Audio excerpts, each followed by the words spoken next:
ओम शांति। इस वीडियो में हम 2 फरवरी 1977 की मुरली का रिवीजन करेंगे, जिसका टाइटल है सदा अलंकारी स्वरूप में स्थित रहने वाला ही स्वयं का तथा बाप का साक्षात्कार करा सकता है। बाबा ने कहा, वह आज स्नेही बच्चों के रूहानी स्नेह की महफिल में आए हैं। ऐसे रूहानी स्नेह की महफिल कल्प में अब संगम पर ही होती है और किसी भी युग में रूहानी बाप और बच्चों के स्नेह की महफिल नहीं हो सकती। इस महफिल में अपने को पद्मा पदम भाग्यशाली समझते हो। ऐसा श्रेष्ठ भाग्य जो स्वयं अलमाइटी अथॉरिटी बाप बच्चों के इस भाग्य का वर्णन करते हैं। ऐसे भाग्यशाली बच्चों को स्वयं बाप देख हर्षित होते हैं।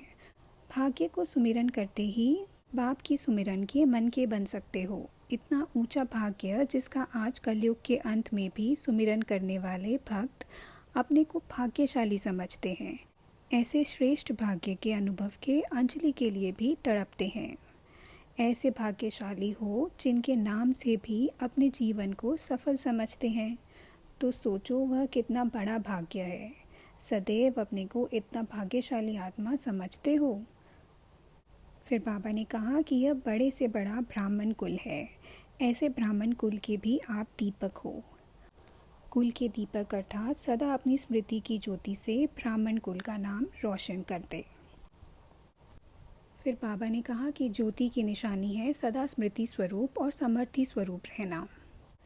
बाबा ने कहा, मास्टर सर्वशक्तिवान अर्थात समर्थ स्वरूप, समर्थ अर्थात शक्ति। फिर वह गायब क्यों हो जाती है?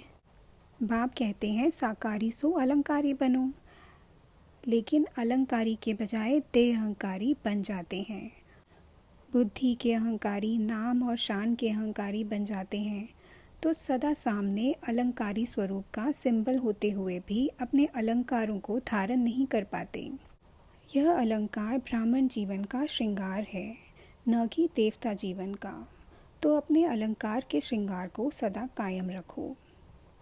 किसी भी प्रकार के अहंकारी नहीं, लेकिन अलंकारी बनना है। इसलिए अपनी शक्ति रूपी भुजाओं को मजबूत बनाओ, नहीं तो अलंकारों को धारण नहीं कर सकेंगे।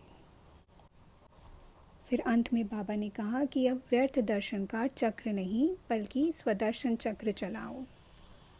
कमज़ोर नहीं, कमल पुष्प समान बनो। अलंकारी बनो, न कि देह अहंकारी। फिर आगे बाबा ने दादी जी और टीचर्स से मुलाकात की। अब अगली वीडियो में हम 5 फरवरी 1977 की मुरली का रिवीजन करेंगे, जिसका टाइटल है महानता का आधार।